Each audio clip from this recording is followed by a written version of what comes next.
Okay, good morning, good afternoon, or good evening sa inyong hatanan. We'll continue with our discussion on circuit theorem. So this is just an intro pa sa circuit theorem.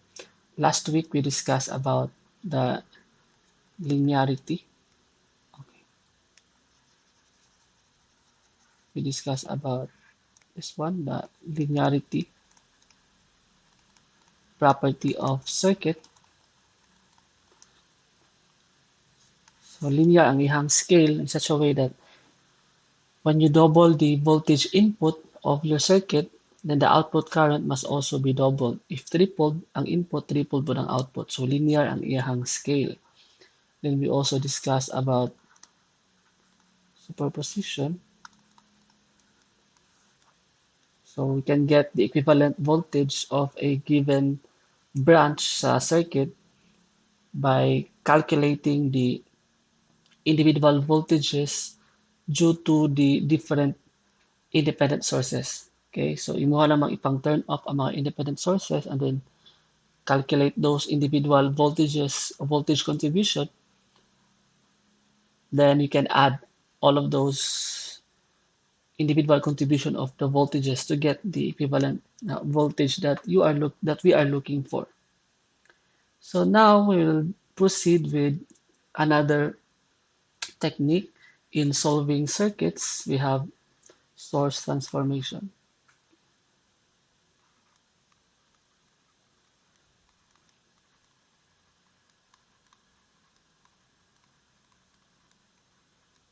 Okay, so source transformation.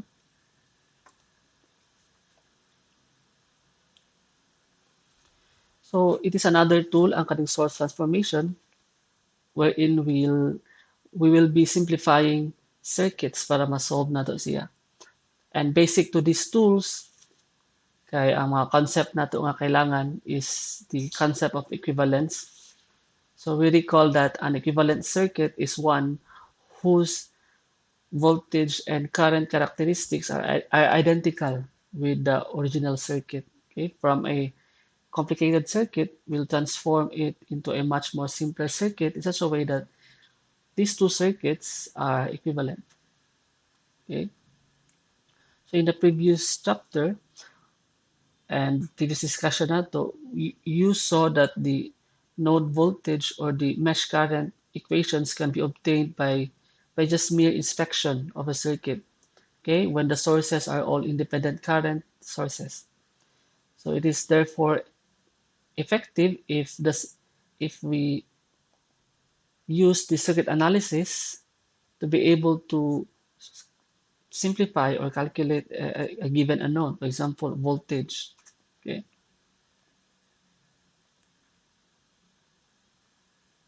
So if you are given with this particular circuit, so let's dive in now into the anatomy of this source transformation. So if you are given with this circuit, it's a simple circuit. So muna siya ang it's like things lang nga i-familiarize or if not memorize sa source transformations. If you have this series nga uh, circuit diagram, this is your voltage source, resistance R. Okay. So we can transform this simple circuit into this one. So equivalent na sila. So from a voltage source to a current source. Okay. So mo siyang current source in that direction. So this is now current source. And then notice nga sa imong voltage source sa left, the voltage source is in series connection with the resistance. But when you convert it into a current source, the current source is now in parallel orientation, okay, with respect sa current ang imong resistor. And this is of the same value gihapon nga R. Okay? So mura na siya ang timan-an sa source transformation. Okay, so equivalent na siya. So technically, in formal definition, source transformation is the process of replacing the voltage source in series with resistor R by a current source in parallel with a resistance R and vice versa. Okay, if you have this type of connection, imo siyang i-transform into voltage na pod na source. Okay, so equivalent na siya. And you can see that from this simple circuit, this is just a series nga connection. We have Vs, voltage source is equal to I Rs. Or, kanipod sa pikas, I sub S is equal to Vs over R. Okay? So source transformation not only applies sa kaning mga independent, it can also be applied into a dependent. So we have say variable nga mga uh, sources. Take for example this one. So denoted by triangle ang variable nga sources. This is R.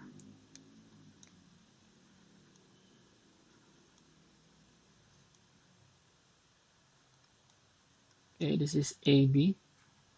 So similar lang sila. And this becomes IS. And then the resistance is in parallel connection. A, this is B. Okay? So, nana lang siya ka-simple. So, let's take a look at some examples para makita nato ang iyahang application. Okay, so take a look at that circuit. So use source transformation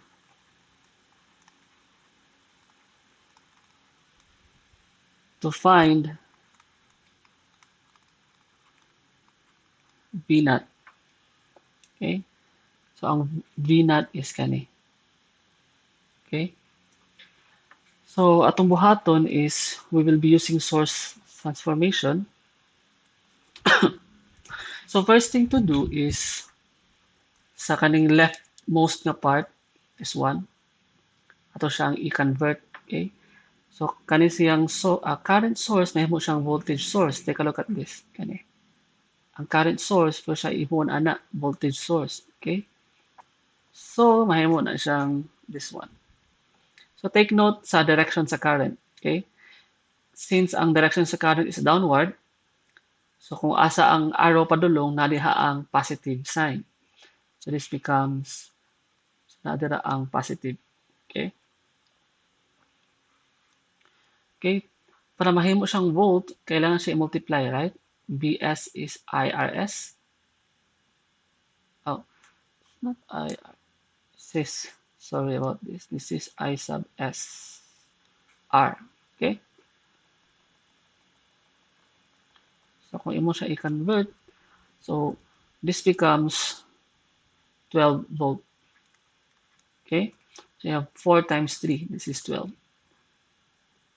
And mahimong parallel ang resistance. And the same gihapon ang iyang resistance. Sorry, parallel na yun. Should be in series. Sorry about that. So this is series. This is 4 ohm. So masumpay na siya. This is 2 ohm diha. Right? Then, this is your 8 ohm. Positive minus V naught. Okay?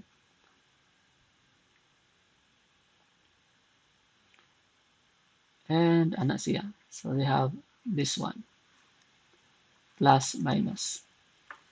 Okay, so convert na siya. Next is, pwede na siya mausa. Right? Mausa na siya. That becomes 12 volt. Okay, so this is 6 ohm, 8 ohm plus minus V naught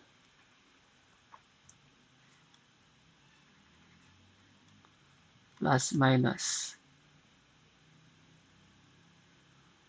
12 volt. This is 3 ohm. Okay, and so we can simplify this further. If i-convert nato siya balik to current, kay sa if this is current source, mausa man nato ang current source, pwede nato siya ma-add up together. Okay, so this becomes, so kani siya, himo nato siyang current. Okay, so series na siya, mahimo siyang current source, and the 6 ohm becomes parallel sa imuhang current source. Okay, so that becomes, this one becomes arrow. So ang current is just have to divide both with resistance. So 12 divided by 6, that's 2. This is 2 amp. So parallel na diha ang the same resistance, which is 6 ohm. Right? So this is 8 ohm. So kanina pong right side, himo po nato siyang current. So mahimo siyang parallel with each other. Okay? So this is 3 ohm. And the current source, ang current source is 12 divided by 3, that becomes 4 amp. Okay? So as you can see here, ang reason nga nung himo siyang current source kay mausa nimo siya. So we can add 2 and 4. So this is opposite sign with each other. Okay, that becomes 2. Okay, so pwede nato ibutang sa kilid. So this is 6 ohm,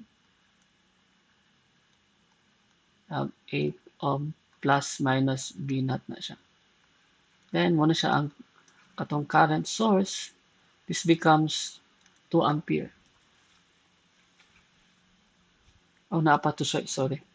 Napay 3 ohm ay ang current source. 2 ampere. Okay? And further, masimplify nato ni siya atong iusahon ang, since atong kailangan man nga voltage is ang 8 ohm, so dito siya hilabtan.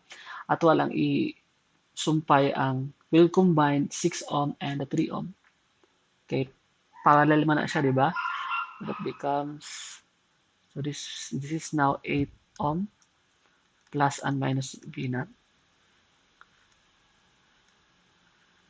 So the equivalent resistance of 6 and 3 parallel, that would be 1 over 6 plus 1 over 3, right? So 1 over R equivalent. This is equal to 1/2, or ang R equivalent is 2.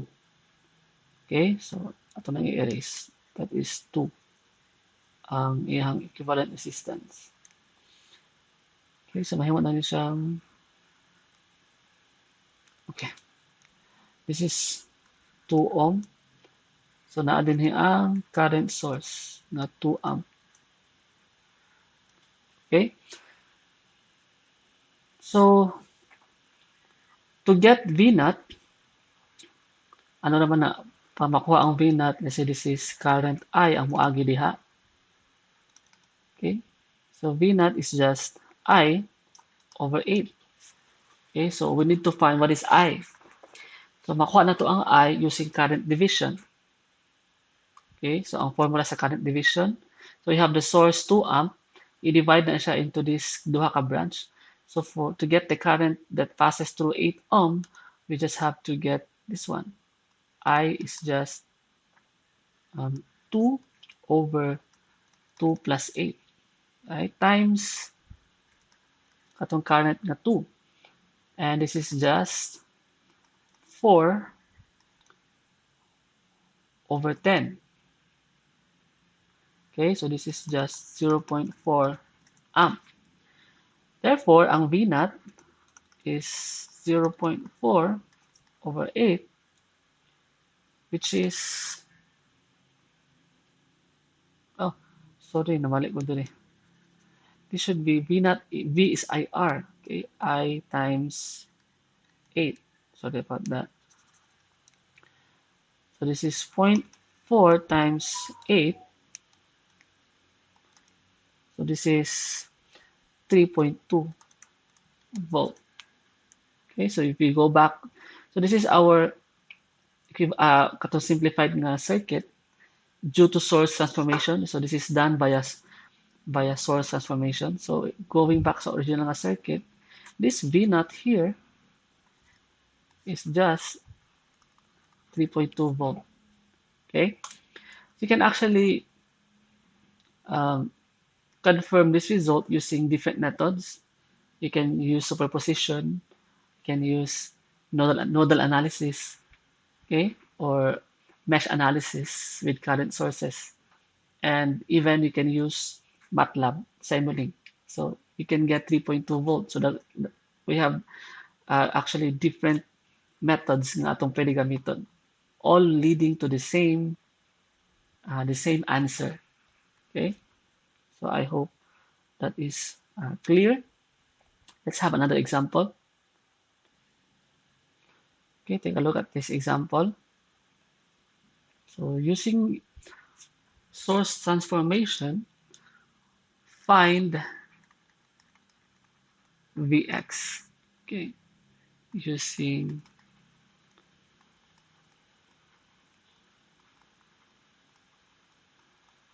source transformation. Okay. So the circuit in this figure involves a voltage controlled dependent current source. Okay, we have 0.25 Vx. So we will transform this dependent current source as well as the 6 volt independent source para ma-simplify nato ang circuit. Okay, so using source transformation, I will start with this one. Ato siya i-convert into current source. May tabuan it becomes this.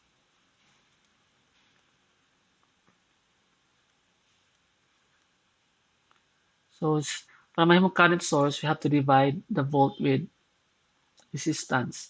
6 divided by 2, that's 3. 3 amp. Okay, so mahimo na siyang maparallel siya. This is 2 ohm. Okay. This is 2 ohm still.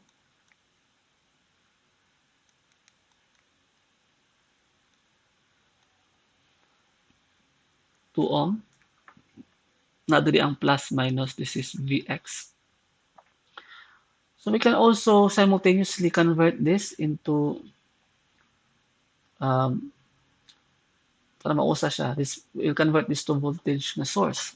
Okay? So parallel man na siya current, na mo siyang series if you have voltage source. So this becomes kana siya 4 ohm. Okay? Ang imuhang voltage source becomes, so take a look at the direction sa plus and minus. Okay, nadara ang arrow. Diha ang positive. Okay? So to get the voltage, okay, this is current man, so I times R. 4 times 0.25, that's 1. Okay, or it's just Vx. Okay, so ma-simplify na siya. So this one is plus minus 18 volt. Okay, ana. So mas na-simplify nato siya. Okay? So the 18 voltage source is not transformed because it is not connected in series with any other resistor. So if nana siya series connection diha nga resistor, ma-convert siya. But since wala man, so as is na siya. So the two, kaning duha ka ohm nga resistor, okay, in parallel, pwede siya ma-combine. Okay, so ito siya i-combine. So that becomes this.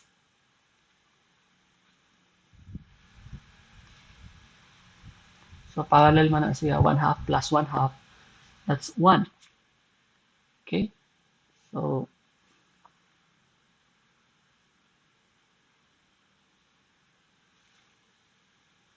that's 1 ohm. So naagihapon diri ang Vx. Okay, this is na 4 ohm plus minus Vx plus minus 18 volt na. Okay, so we can transform this back para mahimo siyang usa ka circuit lang nga simple. This current nga kani siya, kaning current source nahimo siyang voltage source. So that becomes plus minus 3 volt. Okay, okay, 3 amp, and this is 1 ohm, so it becomes IR. So 3 times 1, that's 3. So 3 volt. Okay, and then mahimo ng series ang 1 ohm. Okay, so this is 4 ohm plus minus Vx plus minus 18 volt. So take note na atay katong this is plus minus, this is Vx. Okay, adi ang Vx. So from here we can use KVL, okay, Kirchhoff's voltage law, para makuha na to ang Vx. So we can apply KVL around this loop, okay, around this loop. Where's my cursor? Okay, ito.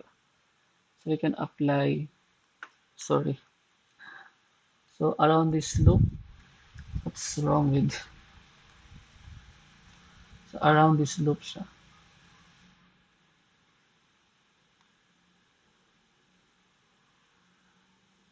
Kana. Okay, we can apply KVL.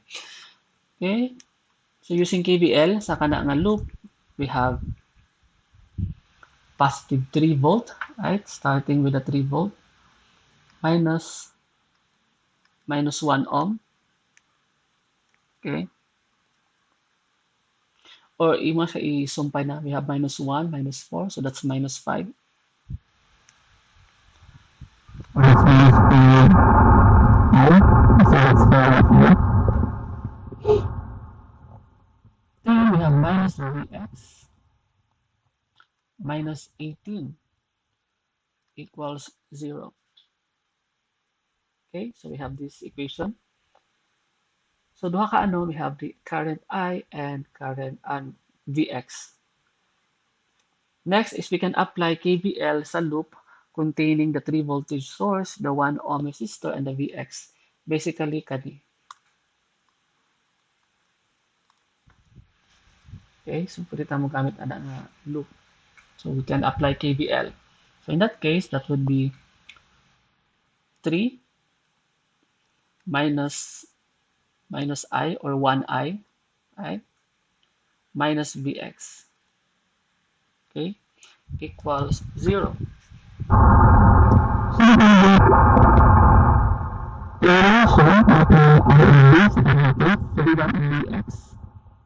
Vx is 3 minus I. So we have Vx, we can substitute it in the previous equation, so that 3 minus 5i minus 3 minus I. So ang Vx na mo siyang 3 minus I minus 18 equals 0. Okay, so may mo na siyang 3 minus 5i minus 3 plus I minus 18 equals 0.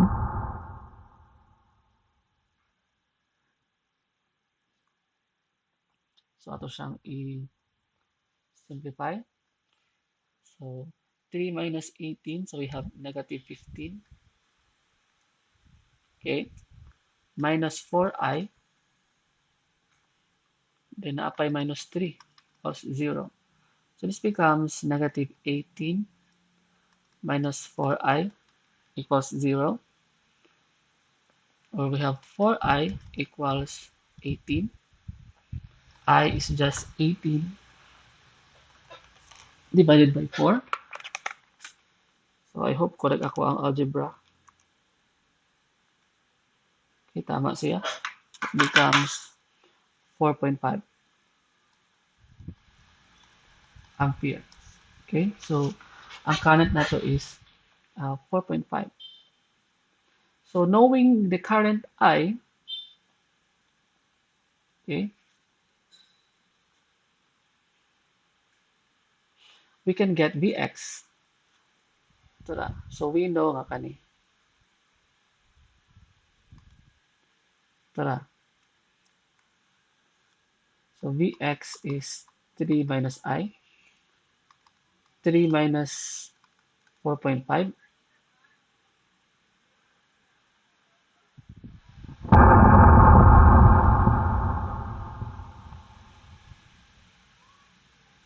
Oh, so this is negative. So this must be negative. So this is plus. Na plus na siya. So this is 7.5 volt. So ang Vx. The Vx is 7.5 volt. So that is using source transformation. Okay. So kana lang siya, mubo lang ang ato ang next week na lang nako ipadayon i-discuss ang duha ka theorem usahon nako. We have the Thevenin and the Norton's theorem. But for the meantime, since we still have enough time remaining, what I want you to do is to answer this one.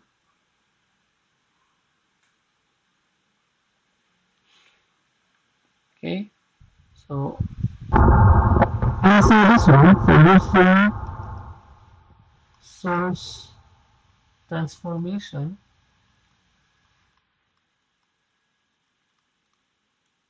This is letter A. Using source transformation, find